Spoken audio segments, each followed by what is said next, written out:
A homeless kid, shoes patched with duct tape, no school, no place to crash, and he tells a millionaire cradling his half-paralyzed daughter, "I can help your girl walk again."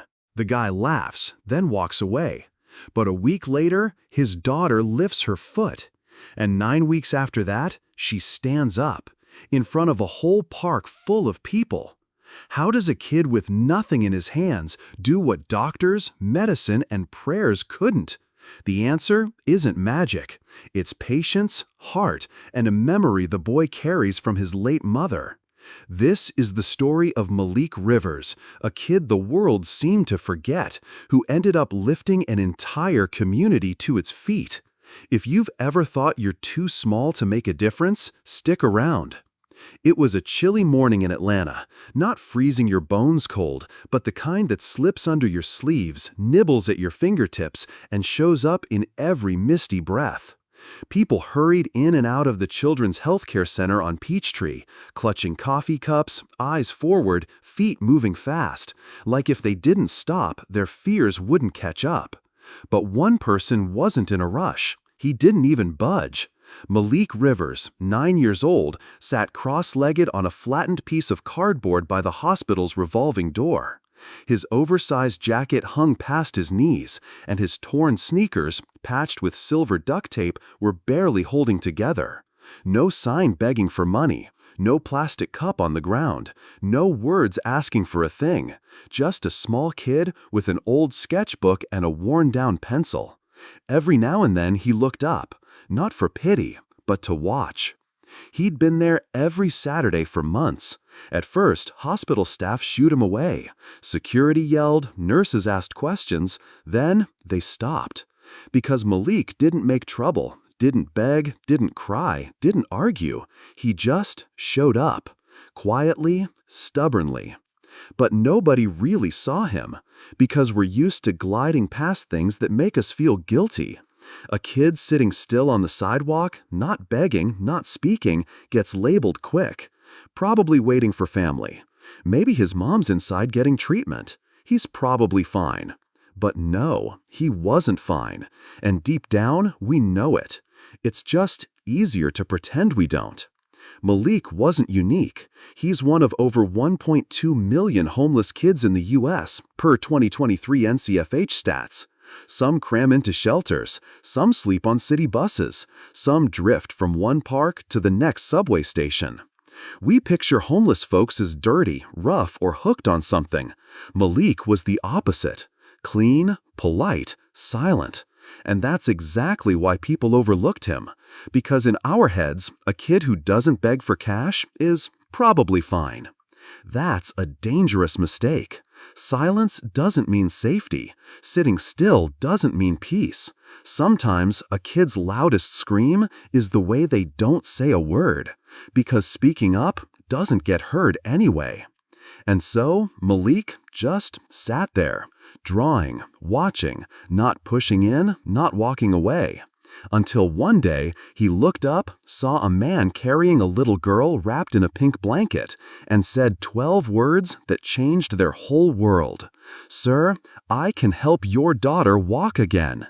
But the truth is, Malik had been speaking long before that, not with words, but by showing up. Among thousands of passing footsteps, he was the only kid who didn't leave.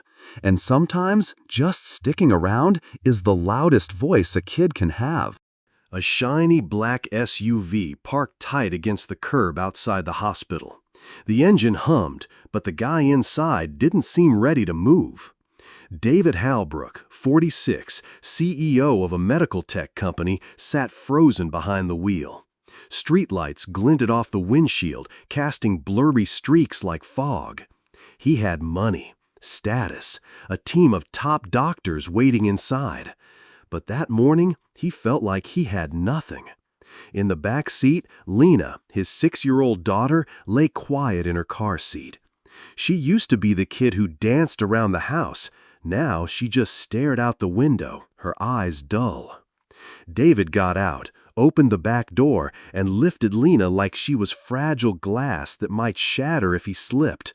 His hand covered her back, but it couldn't hide the pain pouring out of him. He didn't speak, didn't complain, just walked in, each step dragging the weight of the world behind him. American men are taught to bury their pain. From a young age, they learn to tough it out, fix everything, be strong, don't cry. And when a dad can't fix the most important thing in his life, when his kid is paralyzed, unable to run or laugh like before, he doesn't know what to do, except stay quiet. David was that guy. His company might be thriving, but inside, he was falling apart. Over 40% of American men say they don't know how to share their feelings when their kid is sick, according to a report from the American Psychological Association, because they think they've got to be a wall against every storm, got to be unbreakable even when they're crumbling inside. But Lena didn't need a wall. She needed a dad who was truly there, not just his body, his heart. David carried her past Malik without a glance, because right then he was too busy hiding his own brokenness. It's understandable. Society praises the successful dad, cheers the guy who takes care of everything. But being there is sometimes worth more than money. The old-school strong dad is taught, don't let your kid see you weak. But that's exactly what can make a kid feel the loneliest, like Lena. She'd never seen her dad cry, but she'd also never seen him truly there with her. The truth is, weakness doesn't make a man less. Hiding it does, turning him into a shadow in his own family. And sometimes the greatest gift a dad can give his kid isn't healing, isn't money, but the courage to say, I'm not okay, but I'm not giving up. David hadn't said that yet, wasn't brave enough, hadn't broken enough. But that morning, when Malik looked up and said something nobody expected, "Sir, I can help your daughter walk again," something in David didn't shatter. It stirred. For the first time in months, he felt something. And from that moment, the paths of two people who seemed worlds apart started to cross. "Sir, I can help your daughter walk again." The words weren't loud. No shouting, no flair. Just a simple sentence, light as a breath. But when they hit David's ears, they stopped time. His steps froze in the hospital lobby. His arms tightened around Lena, who was dozing in his arms. Not out of anger, not confusion, but the tone. It wasn't some con artist's bold pitch or a kid's playful tease. It was a strange kind of certainty, like Malik believed it with every fiber of his being. Some words make you turn around, not because they're true, but because they hit right where it hurts most. Psychologists call it a psychological interrupt, a tiny moment that pauses your brain's usual script and makes you listen. Because for months, David had heard the same things. Recovery takes time. No one's sure. Don't get your hopes up. And now, a ragged kid in the hallway dared to say, I can help. Kids trust their gut. Adults doubt like it's a reflex. Grown-ups fear scams, disappointment, failure. Kids only care about one thing. Is this real? Malik didn't know how to prove it with degrees or credentials. He just believed. And Lena, the other kid in David's arms, seemed to feel it too. Because when David turned to question him, Malik didn't back down, didn't flinch, didn't take it back. He just said softly, I'm not kidding. I learned from my mom. She was a physical therapist. She helped a guy walk again after 5 years in a wheelchair. David didn't buy it right away. He was even mad. A scruffy kid talking about nerve recovery like he's a doctor? But weirdly, something in him wouldn't let it go. A tiny, ridiculous spark of hope that scared him breathless. The modern world ties healing to degrees, machines, meds. We forget. Some recoveries start with a small belief and a patient hand. Like the 10-year-old girl in Ohio, paralyzed after an accident, unresponsive to therapy. Until a volunteer played guitar by her bed. She cried for the first time, and her nerves started waking up. Not because of drugs, because of an emotional trigger. Our biggest mistake is thinking only experts can heal. But the truth is, certainty doesn't need an age. It just needs someone who's seen a miracle and is brave enough to believe it can happen again. That day, David didn't nod, didn't say thanks, just gave a conflicted stare and tossed out what sounded like a sarcastic invite. If you're serious, meet me at Harrington Park, noon tomorrow. Malik nodded, no smile, no fear, just, I'll be there. David walked off, fast, like he wanted to leave it all behind. But in the rearview mirror, he saw that kid still standing, not chasing, not turning away, just waiting. Patient, quiet, believing. The next day at noon, Harrington Park was quieter than usual. A soft breeze rustled through old oak trees, and the swings creaked like they were waiting for something too. On a bench under the biggest tree, Malik was already there by 11:45. Next to him, a neatly folded towel, a small cloth bag with old stuff, a jar of lotion, a tennis ball, a rice pack wrapped in fabric. No medical gear, no fancy machines, just things his mom used to help people recover. At 12:07, a silver SUV pulled up. David got out, opened the back door, and gently lifted Lena from her car seat. Nobody spoke. No smiles, no small talk, just the awkwardness of a grown man unsure if he was doing something dumb or right. David set Lena on a folding chair he'd brought, then looked at Malik. "So, what's your plan? Teach her to fly or something?" His voice was sharp, but his eyes were cautious. Malik didn't react, didn't get mad, didn't laugh, just tilted his head. It's not magic, it's starting over with what her body still remembers. Body memory, a thing science backs up. Even after major injuries, the nervous system holds on to movement memories if you wake it up right. And with kids, that ability's even stronger. Malik didn't use textbook terms. He used what he'd seen, from his mom. He spoke short, clear, and most importantly, he never moved without asking. "Lena, if it's okay, I'll warm up your leg muscles and we'll start slow. No pain, no pushing." Lena nodded. Malik began by placing the warm rice pack on her thighs. Lena flinched slightly. "Too hot?" "No, it feels nice." He waited a few minutes, then gently rotated her foot bit by bit. Not rushed, not forced, just small movements to remind her body of motion. David sat a few steps away, silent, his eyes locked on the two kids, one still, one focused like a surgeon. People think recovery is all about machines and meds, but sometimes a patient hand is what wakes up nerves that seem asleep. Like the musician playing guitar for a kid with cerebral palsy and she started mouthing the melody.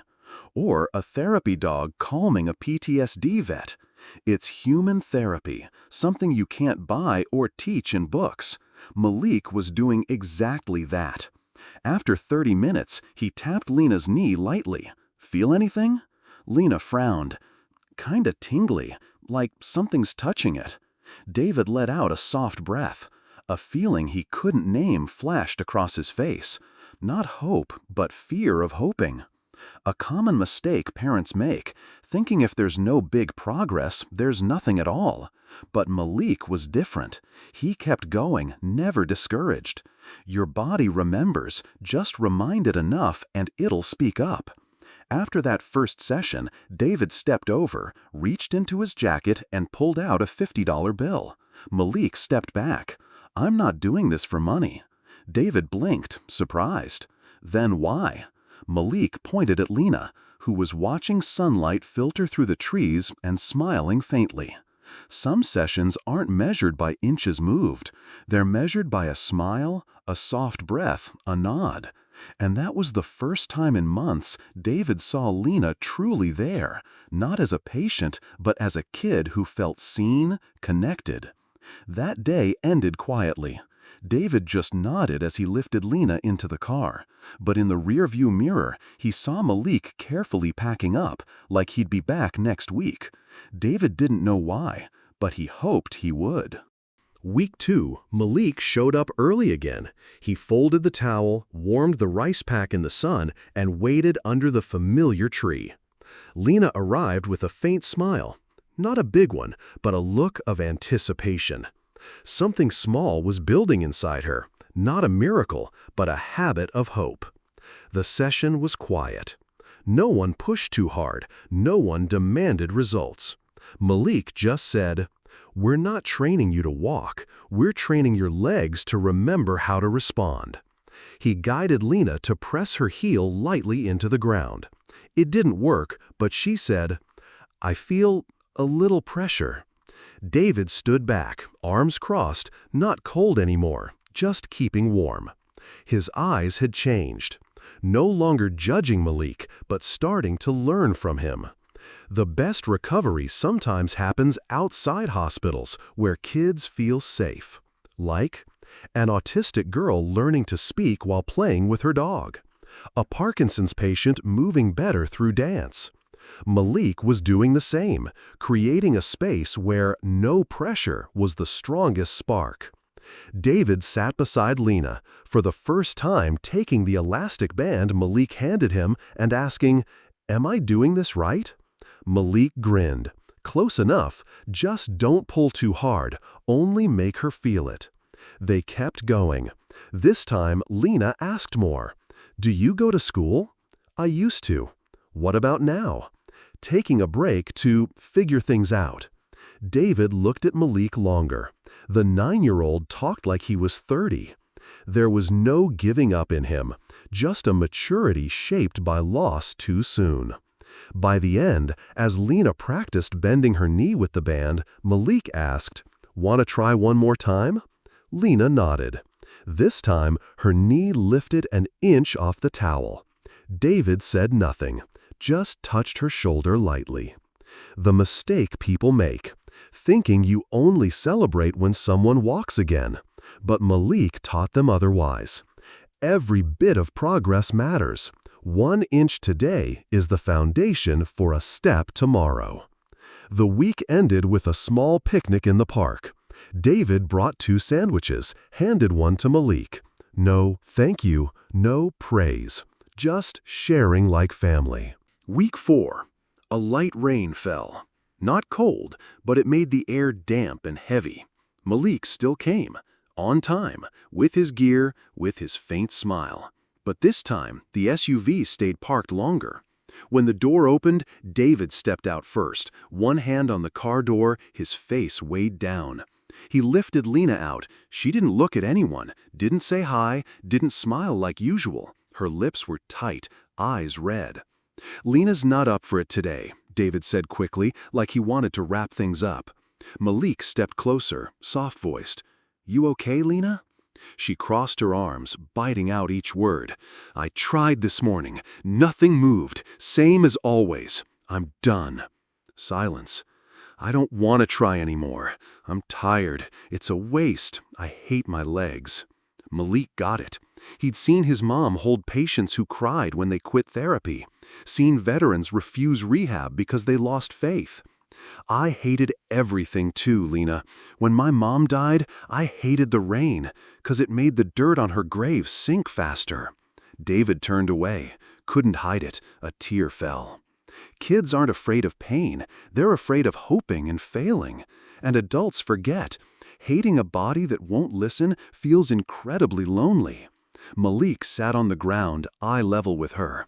"I get you're tired, but if you stop trying today, the part of your body that wants to heal stops too." No big pep talk, no empty "you'll do it," just the truth, spoken warm and real. Lena stayed quiet for a long time, then whispered, "I'm scared." David turned back, shocked. First time in 4 months she'd said it. I'm scared. I keep trying and it doesn't work. I'm scared I'll never walk again." Malik nodded, not rushing to dismiss her fear. "I'm scared too, but being scared doesn't mean stop. It just means you're close to something big." Kids with cancer fear needles but still hold their parents' hands in chemo rooms. People relearning to walk after accidents say, "I shake every step, but I step."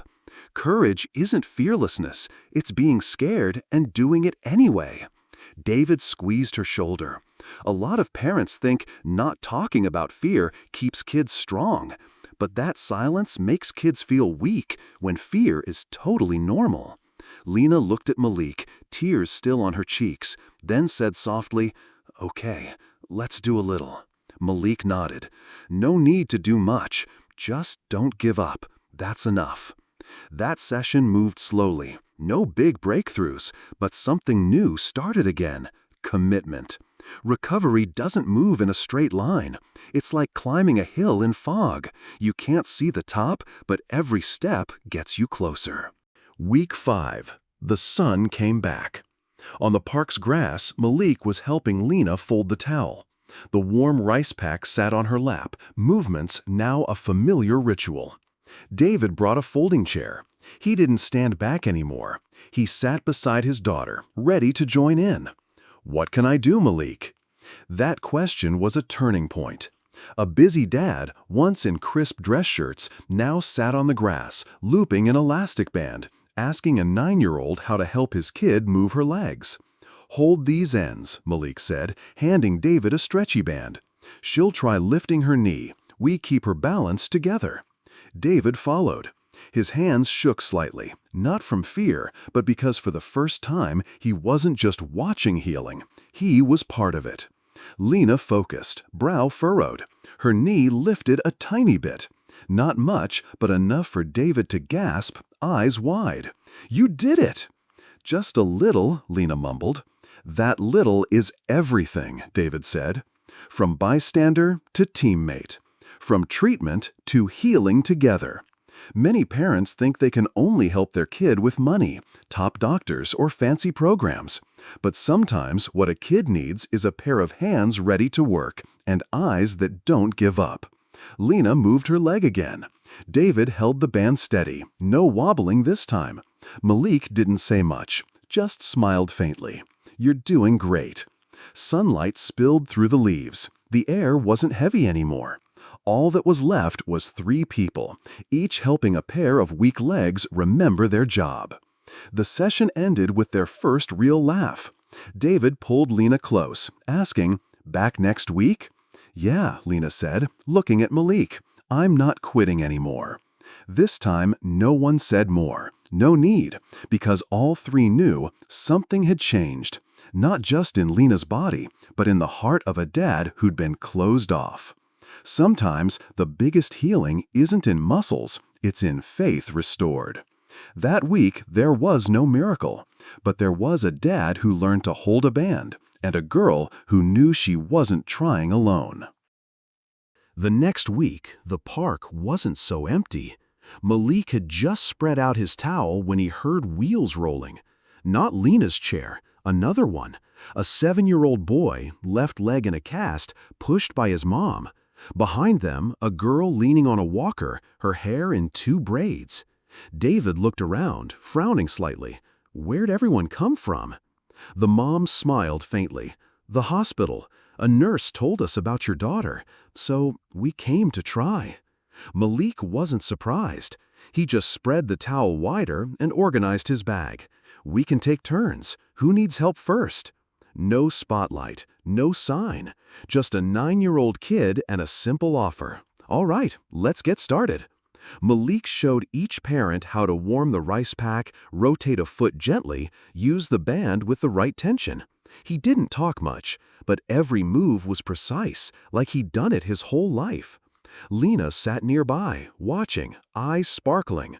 When Malik asked, "Want to do a little?" she shook her head. "Today, I want to watch you help the others. I'm happy seeing them smile like me." On a small patch of grass in an Atlanta park, something strange happened. A community formed, no announcement needed. Parents stood with shaky hands, learning to rub their kids' legs right. Kids tried flexing ankles for the first time. A dad, once a skeptic of anything but pills and machines, handed a warm towel to a stranger mom saying, "I learned this from a kid." People think changing the world takes money or power, but sometimes it's just a towel, a rice pack, and someone who dares to start. When the session ended, Lena whispered to Malik, "Do you know you're doing something huge?" Malik smiled. "I'm just helping people remember how to step." The 9th Sunday morning felt different. The sky was clearer than usual, the breeze soft across the grass, and Malik was up earlier than ever. He folded his towel carefully, tucked it into his bag, and checked his gear. Band, rice pack, lotion, wipe. Nothing could be forgotten. Lena was quiet that day too. She sat in the car, hands clasped. David noticed, but didn't ask. He just rested a hand on her shoulder, squeezing gently. At the park, over 20 people were waiting. Some brought folding chairs. Someone held a handwritten sign, "We believe in the first step." Another set out a basket of sandwiches and juice boxes. But in the crowd, Malik only saw Lena. "Ready?" She nodded, eyes shining. Malik spread the towel on the grass, like always. David lifted Lena and set her in the middle. But this time, everyone knew. Today was different. "Same as always," Malik said. "I hold her legs, David holds her shoulders. Lena, you try to stand." Everyone held their breath. Lena closed her eyes. David counted softly. 1, 2, 3. Lena pushed. Her thighs trembled. David held her shoulders steady while Malik kept her knees balanced. 1 second, 2 seconds, then she stood. For the first time since her accident, Lena stood on her own 2 feet. No crutches, no machines, just her own strength and the love around her.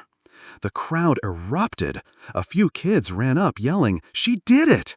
Lena turned to Malik. "Did you see?" Malik swallowed hard, throat tight. "I saw. You're amazing." She took 1 step, then another, each one shaky but solid. By the 3rd, she wobbled, and David caught her before she fell. The park seemed to pause, but Lena laughed. "It's okay, I walked," she said, still in her dad's arms. Someone clapped. Then the whole group joined in. Not loud, but like a thank you sent to a kid packing his bag, acting like what just happened was no big deal. But it wasn't ordinary. Malik stayed quiet, but David stepped close, knelt down, and looked at him. "Thank you, not just for helping Lena walk, but for making her believe she could." Malik nodded. "She made me believe it too." A week later, a light rain fell. But it didn't stop families from coming back to the park. 3 new kids showed up. A boy just out of a leg brace, a girl with a mild spinal injury from a crash, and a kid who just wouldn't run anymore after seeing his sister break her leg. Malik arrived early, as always. He wiped down a bench, set up his towel, and used a plastic bag to keep his gear dry. David brought a big umbrella, setting it up as a makeshift canopy. Lena sat close, holding a book and a hot cocoa, but her eyes followed Malik's every move. That day, no one stood back. Parents started asking each other, sharing how to wrap a knee, stretch a tendon without hurting. One mom taught the exercise Malik showed last week. Malik moved around, watching, adjusting, passing warm towels to cold hands. A young nurse, who'd seen Lena at the hospital, stood quietly nearby the whole time. When the session ended, she approached David. They wouldn't believe it, but she's really recovering. Not just her body, but her eyes. David nodded. "I know, because I see myself changing too." Word about Malik spread fast. A physical therapy professor came to the park to watch. He didn't say much, just nodded after each session, then left a note. "If you want to study this for real, I'll help." A community fund asked if Malik needed better therapy gear. A school offered him a spot to return with a scholarship. But Malik didn't answer right away. He said, "I'm not ready to leave the park. Too many kids still can't walk." That day, Lena came up to Malik when most people had left. She handed him a drawing, a boy with a backpack standing on a grassy field, surrounded by kids standing, walking, or running. Behind them, sunlight poured through trees. "I drew you," Lena said. "You're why we believe we can." Malik looked at the picture, smiling softly. "I just knelt down first, but the one who got you walking was you." The rain picked up then, but no one ran for cover, because some days a small towel, an honest look, and a reminder you can are enough to make the whole world stand up. Not everyone has degrees or fame, but anyone can help someone stand if they're patient enough, listen enough, and believe enough.